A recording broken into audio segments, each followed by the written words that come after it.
Tinha aqui um problema na câmera.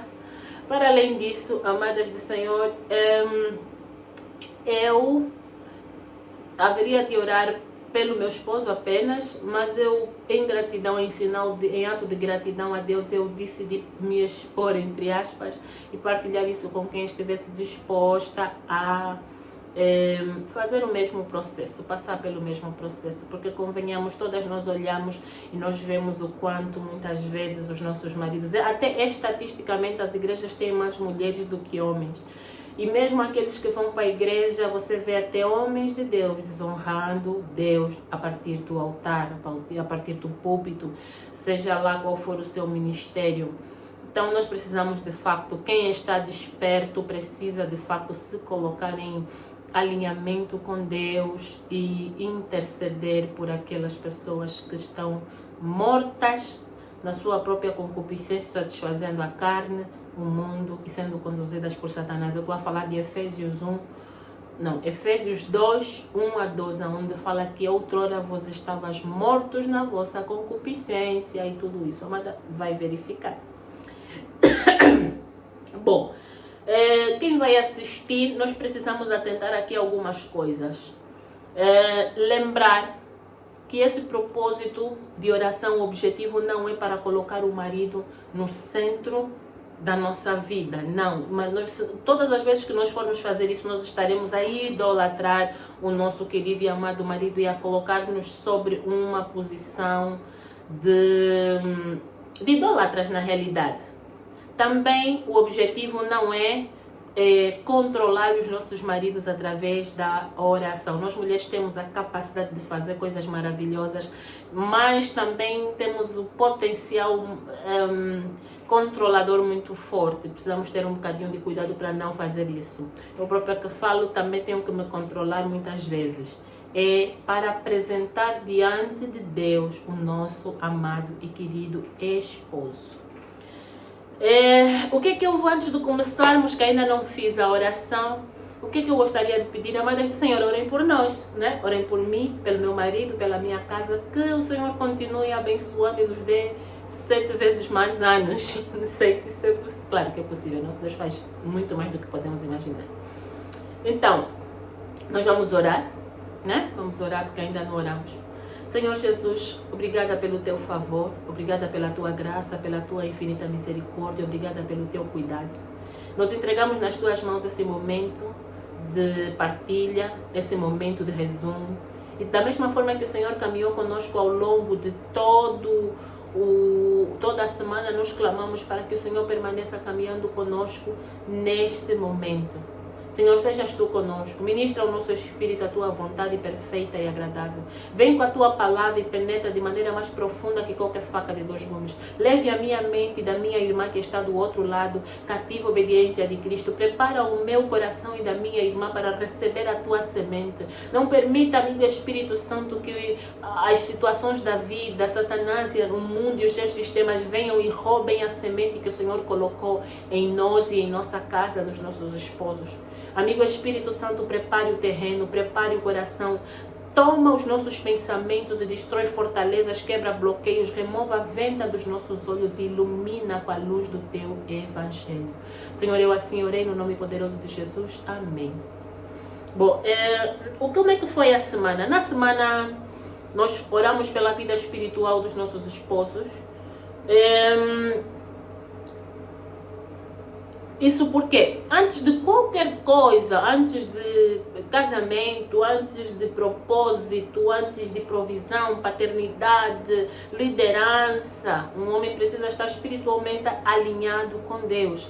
Ele precisa conhecer Deus, ele precisa ter relacionamento com Deus, ele precisa aprender a depender de Deus. Porque só um homem que faz isso, que vive dessa forma, consegue, amada do Senhor, amar-te como Cristo amou a igreja. Eu creio que falei no princípio do vídeo que nós temos mulheres cristãs à espera que o marido lhes ame como Cristo amou a igreja e que honre, que as trate da maneira extremamente boa e agradável que o Senhor fala em Efésios.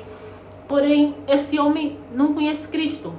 Às vezes conhece porque, sabe, todos nós somos angolanos e nós crescemos em lares cristãos ou que iam à igreja. Mas ele é simplesmente isso. É um frequentador de igreja, ele sempre foi um frequentador de igreja e nós estamos a orar com foco em resolver o nosso problema, não em resolver um problema de Deus. Então, antes de qualquer coisa, o primeiro objetivo dessa nossa caminhada é orar para que o Senhor restaure, fortaleça, estabeleça um relacionamento, que o nosso marido estabeleça, fortaleça um relacionamento com Deus antes de qualquer coisa. E esse relacionamento com Deus, minha amada, isso foi o tema do dia 1. Oramos pelo relacionamento do nosso marido, meu marido, não é nosso, meu marido e o teu marido com Deus. Ele precisa estar acima do meu relacionamento com o meu marido, do teu relacionamento com o teu marido. Às vezes, muitas de nós não veem respostas da parte de Deus na vida do marido, do esposo, porque não entregaram ainda esse homem nas mãos de Deus. E eu consigo entender, amadas. É difícil entender que às vezes nós nos agarramos e os mantemos cativos. Nós queremos fazer coisas por eles, nós queremos nos movimentar como Espírito Santo na vida dela, apesar de que nós somos representantes de Cristo, instrumento na mão de Deus, e através do nosso Espírito Santo fala. Mas existem coisas que o próprio Pai precisa falar diretamente com esse homem. Existem momentos em que nós precisamos abrir mão deste homem e entregá-lo mesmo na mão de Deus. E isso não é sobre separação. Quando nós estamos em uma situação de conflito, não é dizer, não, eu vou pegar e eu vou sair de casa e vou lhe entregar para Deus. E acredita que algumas mulheres Deus vai orientar que seja assim pela dureza de coração do amado. Está na palavra até, Cristo é quem diz que ele permitiu, Moisés permitiu o divórcio pela dureza de coração dos homens. Então é possível que em algum momento o Senhor oriente a sair de casa, se posicionar de uma maneira mais agressiva, mais dura, não é agressiva de dar socos no indivíduo, né? De uma maneira mais dura. Todavia, quando se fala em deixar o homem na mão de Deus, é uma postura de coração, é uma postura de pensamento. Você não se colocar como a salvadora desse homem, você entender que ele precisa estabelecer um relacionamento com Deus. E essa, antes de qualquer oração que nós fazemos, ela precisa ser a primeira a ser feita. E nós temos muitos homens que de fato não têm relacionamento com Deus, amados do Senhor. Maior parte dos homens que nós temos na nossa vida, relacionamento com Deus é zero. Creem que Deus existe? Glória a Deus, isso já é um passo dado, já é um caminho feito, mas não buscam Deus, não oram, não apresentam a sua família. Tem um servo com quem eu falei, o servo Adilson, ele disse o seguinte, ele me fez entender o que é que fala, eu não me lembro se é Coríntios, fala que, ele diz que, acho que atribui a responsabilidade do sacerdócio familiar ao homem, e ele explicou aquilo com tanta beleza. O homem, ele tem a responsabilidade de ir diante de Deus e apresentar a família e interceder pela família, e ir diante da família e entregar o que é direcionamento de Deus. Ou seja, ele está ali. E esse deveria ser o papel do homem. Mas a verdade é que nós estamos numa dinâmica espiritual e familiar, onde não é o homem nas famílias hoje que a maior parte delas ocupa esse lugar. Maior parte do cargo espiritual, do peso espiritual da família é colocado sobre a mulher. Mas, amadas do Senhor, você não é a sacerdotisa de casa.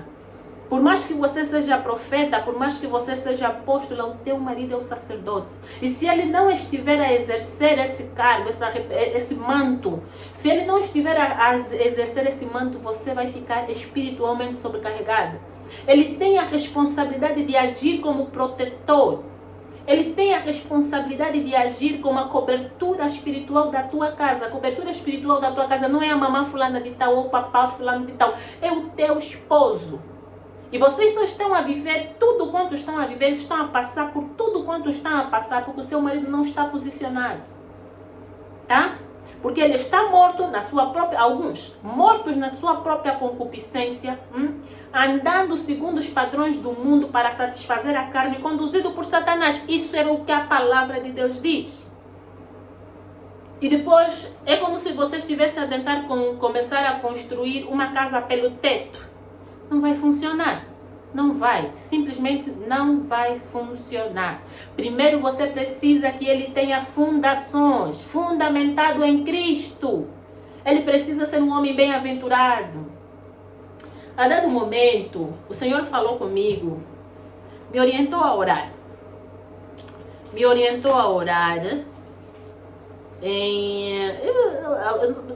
creio que eu já partilhei com muitas pessoas, já partilhei nas minhas redes sociais, que eu e o meu esposo temos um diagnóstico de infertilidade. E isso fez com que nós tivéssemos muita luta em oração. Eu tivesse muita luta, porque eu era quem estava a interceder na época. E quando o Senhor, uma dessas vezes eu orava por isso, Ele me levou a perceber um processo. Ele me levou para Gênesis. Ele levou-me para Gênesis e Ele me explicou que a essência pela qual... Eu até nem vou falar de Gênesis, vou falar do Salmo 139 primeiro. Depois que o Espírito Santo me ajuda, se for necessário, a voltar para lá. Salmo 139. No Salmo 139, deixa eu ver... Eu amo esse Salmo, por acaso eu amo esse Salmo. Ele diz, em que capítulo? Para onde poderia fugir? Se eu pudesse, eu cogitar as trevas. Graça te dou pela mão extraordinária. Ok. Aqui, no 13, a partir do 13, ele diz: Tu formaste o íntimo do meu ser e me teceste no ventre da minha mãe. Graças te dou pela maneira extraordinária como fui criado. Pois tu és tremendo, maravilhoso. Sim, minha alma sabe muito bem. Meus ossos não te eram encobertos quando fui formado ocultamente e tecido nas profundezas da terra. Teus olhos viam meu embrião, e em teu livro foram registrados todos os meus dias, prefixados, antes mesmo que um deles existisse. Amados do Senhor, o que o Senhor me explicou é o seguinte: a essência de quem eu, desde antes da fundação dos séculos, criei o teu marido para ser, ela existe. Ela não foi apagada. Quem o teu marido, quem eu escrevi, e foi com ele nessa passagem que me fez entender que sobre a minha vida, sobre a tua vida, sobre a vida daquela prostituta, sobre a vida desse marido bêbado, sobre a vida desse marido infiel, sobre a vida desse marido que está perdido nos jogos, sobre a vida desse marido agressivo até alguns, existe uma palavra que estava já escrita desde antes dele ser formado no ventre da mãe dele. Lá no princípio, quando Deus estabeleceu, criou os céus e a terra e todas as coisas que existem, e o Senhor já tinha dentro dele cada um de nós estabelecido que haveríamos de crescer, nascer e viver, porque o Senhor já era, e nós dentro dele, no projeto, na mente, onde fosse, nós já existíamos também. É uma história que o Senhor escreveu sobre nós, e essa história não é uma história corrompida pelo pecado, porque nós só vivemos o que estamos a viver. Porque lá em Gênesis, depois da Adão e Eva, a terra foi amaldiçoada. Então nós passamos a viver essa vida corrompida. Começou a surgir a bebedeira, a infidelidade, tudo isso por causa da nossa natureza caída. Mas existe uma história perfeita. Existe uma história verdadeira e perfeita, mais verdadeira do que qualquer realidade que você conheça sobre o teu marido, sobre o meu marido, que está lá escrita. E o Senhor me trouxe isso ao entendimento naquela época. Quem o teu marido foi chamado para ser. Quem o teu marido... No meu livro não fala que ele é assado, que ele é cozido, que ele expressa... Não falaram nada disso. No meu livro está escrito que ele é ABCD. A fé é o firme fundamento das coisas que não são como se já fossem. O Senhor nos abençoou com toda sorte de bênção nas regiões celestiais. Então, esse homem transformado, aperfeiçoado, ele já existe. Você pode não ter conhecido porque você lhe encontrou já nesse mundo caído e ele sem relacionamento com Deus, sem ter a mente transformada, sem ter um relacionamento com o Espírito Santo, sem estar fundamentado em Cristo. Você lhe conheceu assim. Você lhe conheceu caído. Você lhe conheceu perdido. Por isso é que é importantíssimo, antes de qualquer coisa, minha querida amada, você orar pela vida espiritual do teu marido, para que o coração dele seja de Deus. E nós às vezes entramos para esse lugar. Antes de ir para isso, vamos só terminar aqui o entendimento. Depois de Salmo 139, o Senhor me mandou começar a orar me mandou começar a orar, não por aquilo que o meu marido, não do tipo, Senhor, o meu marido é assim, o meu marido é assado. O Senhor me conduziu a orar de maneiras a que eu orasse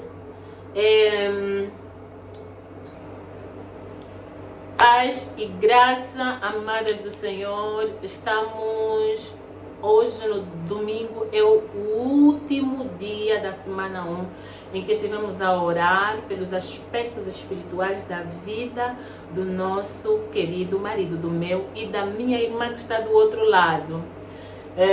Como podem imaginar, a vida de filha de Deus, esposa, mãe, profissional, patroa dos meus funcionários de casa, rouba muito tempo. Então eu não consigo fazer vídeos para o YouTube todos os santos dias. E também eu não posso depender da disponibilidade de uma equipa toda profissional para me acompanhar. Por isso eu vou pedir que as amadas que estão do outro lado a acompanhar, você, minha querida amada, seja paciente comigo pela qualidade e pelo amadorismo do vídeo. Dito isso, Deus seja louvado porque Ele me tem capacitado para fazer não só esse vídeo, mas todos os outros, todos os dias no Instagram. O Senhor seja louvado. O objetivo do vídeo de hoje é fazer um resumo e talvez um desenvolvimento. Vamos ver como é que o Espírito Santo me vai conduzir no dia de hoje, do que nós falamos ao longo dos primeiros 7 dias desse propósito.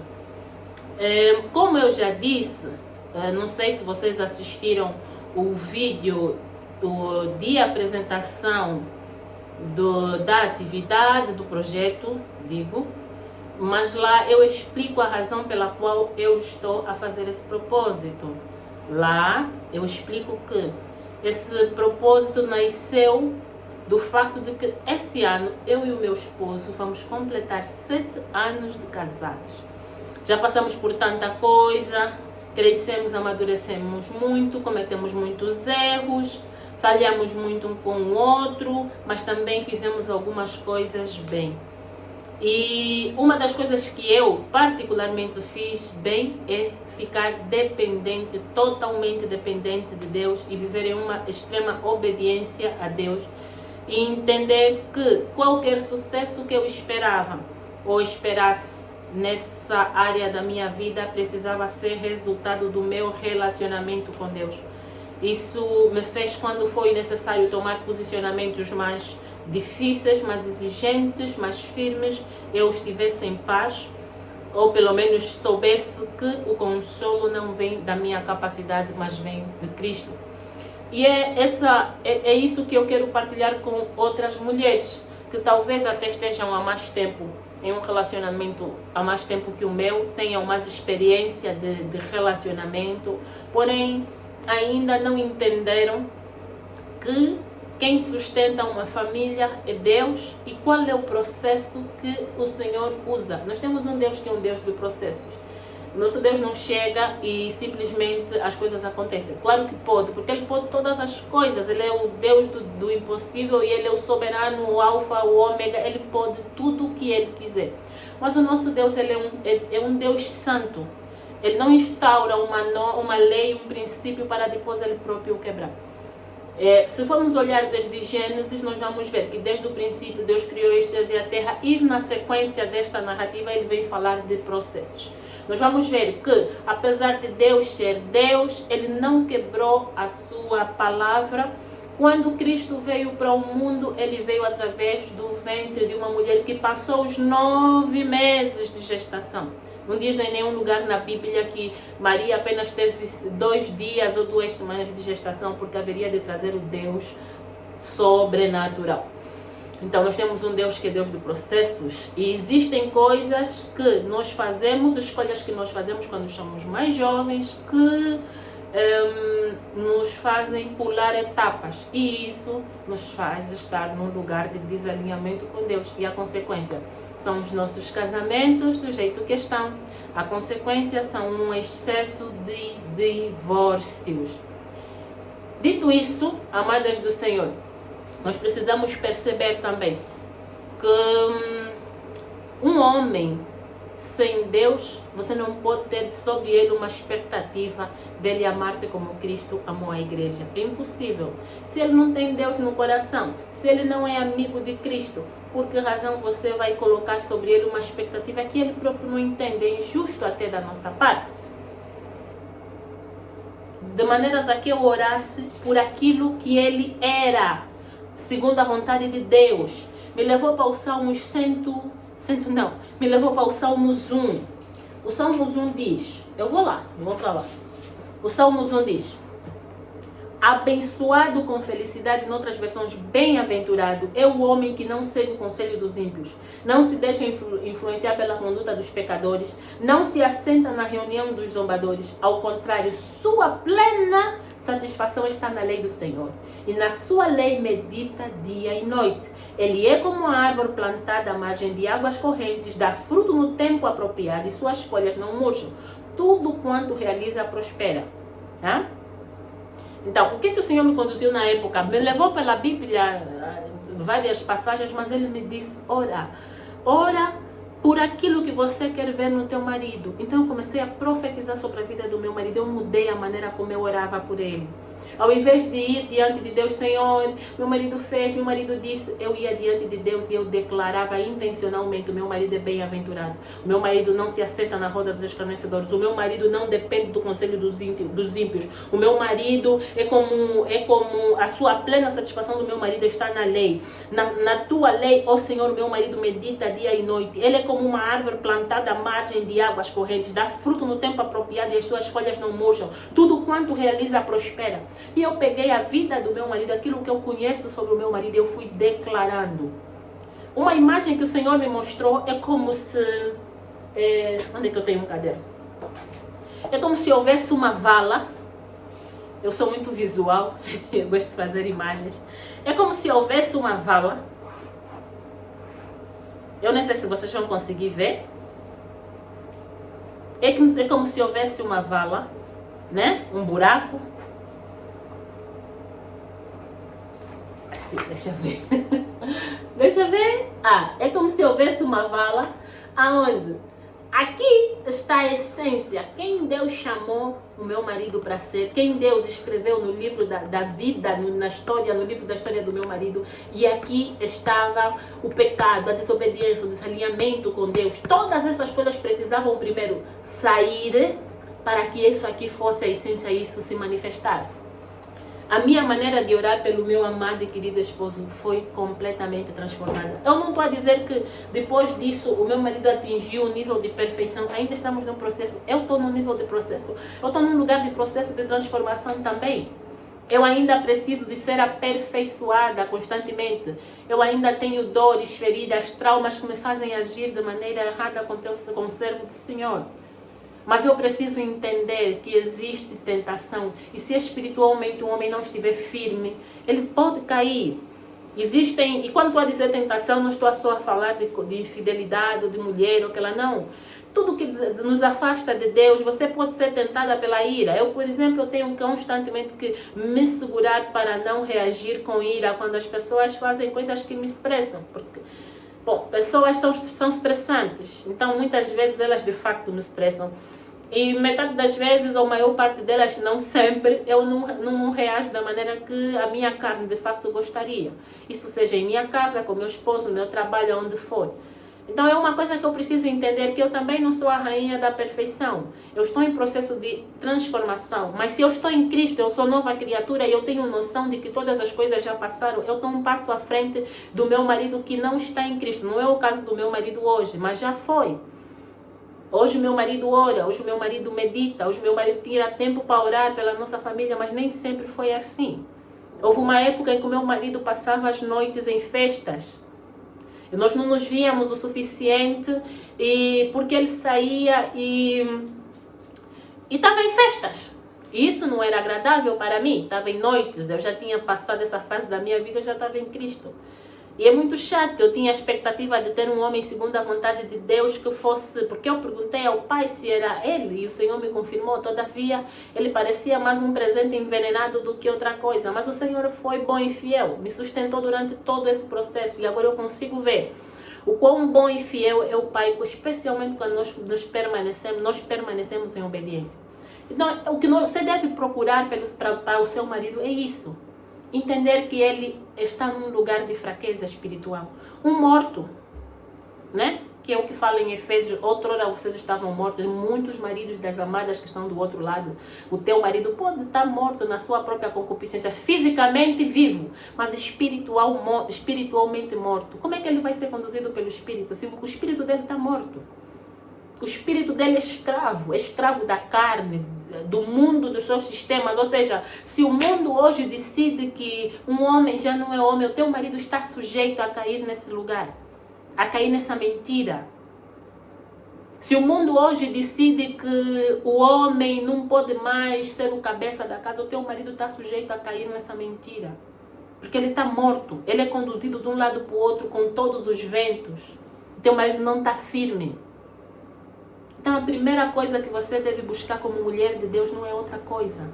Como filha do Pai não é outra coisa. É verdade, todas nós gostaríamos de ter começado com maridos que já estão todos firmes. Mas é que mesmo as minhas amadas que estão com maridos firmes, elas precisam constantemente interceder, porque essa caminhada com Cristo é mesmo um caminho.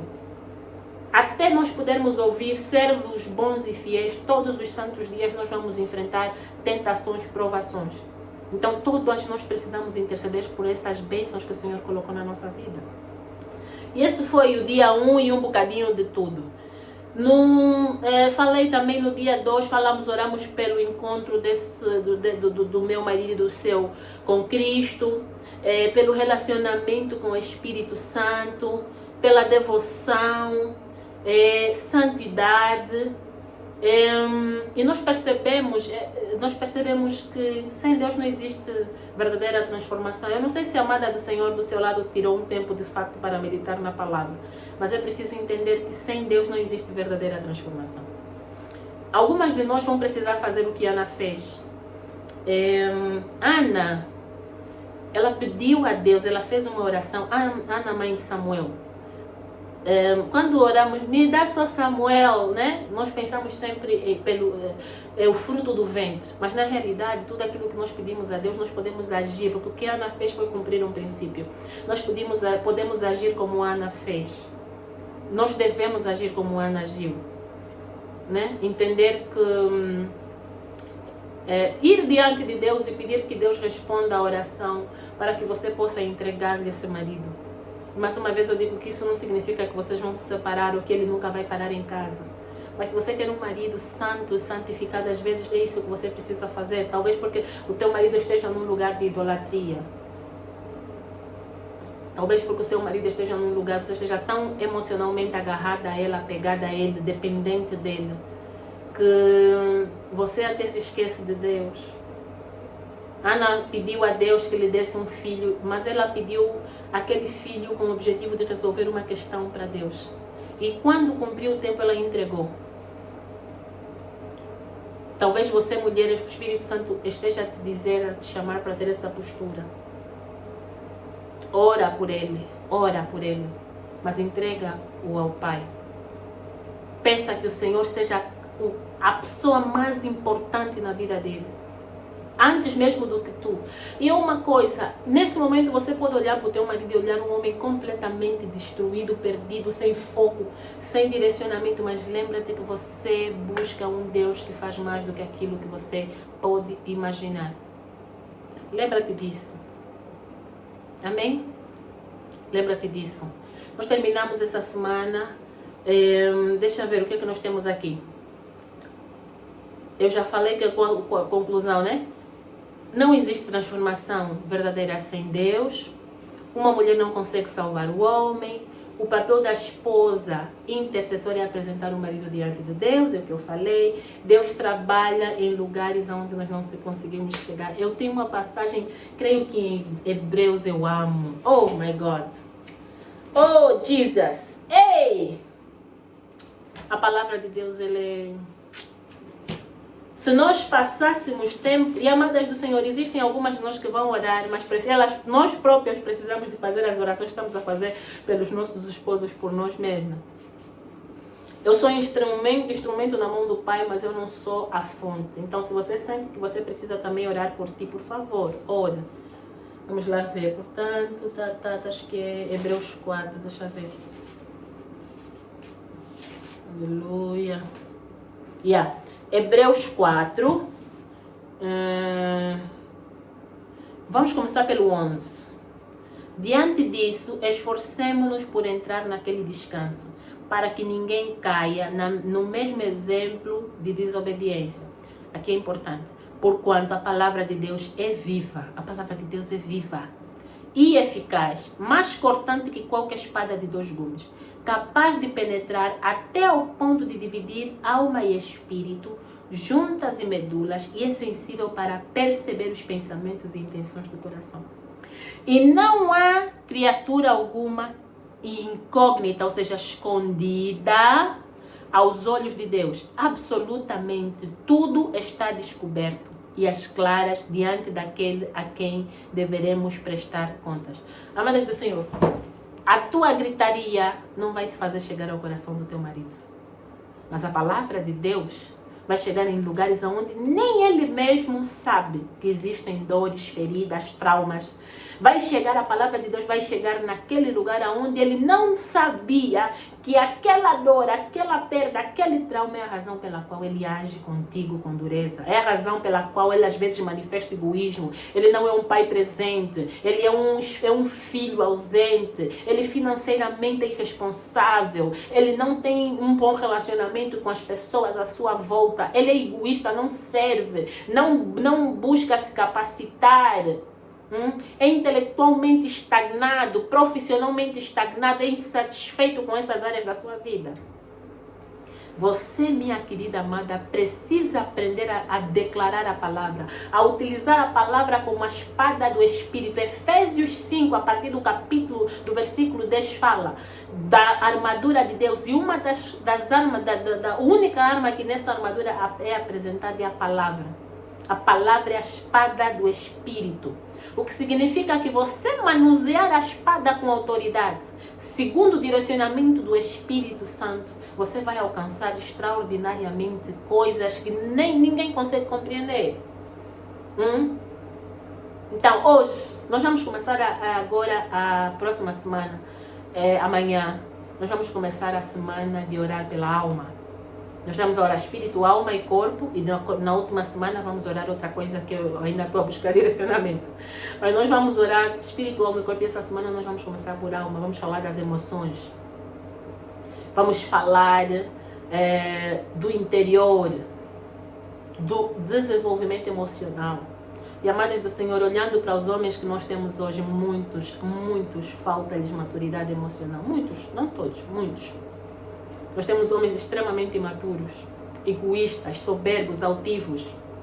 Nós estamos a viver como no tempo de Débora. Nós temos mulheres fortes, cheias de autoridade, mas homens tão perdidos, tão caídos, em inglês é chicken, né? Cheios de medo. Nós temos mulheres poderosas, mas homens enfraquecidos. Que não seja o teu marido um desses. Porque ele acha que ele é um homem conforme deve ser. Mas porque o mundo lhe estabeleceu um padrão de masculinidade caída, perversa. Mas a masculinidade bíblica, ela é como a de Cristo. Eu amo o que fala em Efésios 5. Existe uma narrativa que é colocada sobre as mulheres. As mulheres são chamadas a carregar pesos que não são delas. As mulheres são chamadas a carregar pesos que não são delas. Vamos aqui ver Efésios 5, 22. Vou começar pelo 21. Sujeitando-vos uns aos outros no temor de Cristo. Ou seja, a palavra não nos diz que nós devemos nos sujeitar uns aos outros. Depois ele diz, esposas, como é que cada um vai se sujeitar? A esposa, cada uma de vós respeitai ao vosso marido, porquanto sois submissas ao seu marido. Essa é a maneira de você e eu nos sujeitarmos uns aos outros, seja o nosso marido, a nossa família, ao servir. E ao marido ele diz, porque o marido é o cabeça da esposa, assim como Cristo é o cabeça da igreja, que é o seu corpo, do qual ele é o salvador. Parece que estão a colocar o homem aqui no lugar de chefe, o rei que está lá. Né? Pronto, é líder. como aquele que tem que ser servido lhe prestava vassalagem. Mas olha o que a palavra continua a dizer, e que normalmente quem prega esse texto para ali. Assim como a igreja está sujeita a Cristo, de igual modo as esposas estejam em tudo sujeitas aos seus próprios maridos, né? Ok. Porém, maridos, esse porém fui eu que acrescentei, cada um de vós amai a vossa esposa, assim como Cristo amou a sua igreja e sacrificou-se por ela. O quê? Amai a sua esposa, assim como Cristo amou a igreja. Ele não para aí, ele ainda explica como é que Cristo amou. Sacrificou-se. Ao homem é dada uma responsabilidade de morrer pela mulher. Morrer. Porque é o que Cristo fez. Mas agora me diz um homem que vai entender isso sem ter um relacionamento com Deus. Sem ter temor a Deus. Como é que ele vai entender isso, amadas? É injusto esperar isso dele. Mas continuando. A fim de santificá-la, o marido tem a responsabilidade de santificar-te, tendo-a purificado com o lavar da água por meio da palavra. Ele tem, através da palavra, a responsabilidade de trazer santificação para a tua vida. E para apresentá-la a si mesmo como igreja gloriosa, sem mancha, nem ruga ou qualquer outra imperfeição, santa e inculpável. A maneira e a postura como teu marido apresenta a palavra, traz a palavra, vive a vida dele, precisa fazer isso. Sendo assim, o marido deve amar a sua esposa como ama o seu próprio corpo. Quem ama a sua esposa, ama a si mesmo. Ok? Pois ninguém jamais odiou o próprio corpo, antes o alimenta e dele cuida, assim como Cristo zela pela igreja. Pois somos membros do seu corpo. Por esse motivo, o homem deixará pai e mãe e se unirá à sua esposa, e os dois se tornarão uma só carne. Este é um mistério grandioso. Refiro-me, contudo, à união entre Cristo e a sua igreja. Portanto, cada um de vós amai sua esposa como a si mesmo, e a esposa trata o marido com todo respeito. Amados senhores, isso aqui é um outro assunto para um outro dia, para um outro momento. Mas você precisa ajudar o teu marido a ir para esse lugar. Através de oração, através de posicionamento. A mulher que transforma, nós fomos chamadas em Gênesis para ser uma mulher de impacto. Uma mulher que, sim, ela é submetida ao Pai, mas ela é instrumento de graça. Ela é adjutora idônea. Ela manifesta essa idoneidade, sabendo como se posicionar, estando conectada ao Pai, saber que há momentos de agir com uma submissão. Assim há momentos de dizer, aqui até aqui, com todo respeito, meu amado, está errado. E se ele não ouve, vai ao Pai, apresenta ao teu Deus. Bom, é muita coisa, eu vou terminar. Hoje ainda, ou amanhã, creio, eu vou apresentar o programa dessa semana, já está feito, só preciso mesmo de organizar para postar. E mais uma vez eu peço que vocês orem por mim, intercedam pela minha casa, intercedam umas pelas outras. Quando estiver a orar, ore também por outra pessoa que vier a mente, ou simplesmente ore por todas as mulheres que estão a acompanhar. Bom, eu assim orei também. Eu agradeço a tua presença, por teres acompanhado esse tempo. E Deus abençoe. Beijinhos, beijinhos, beijinhos.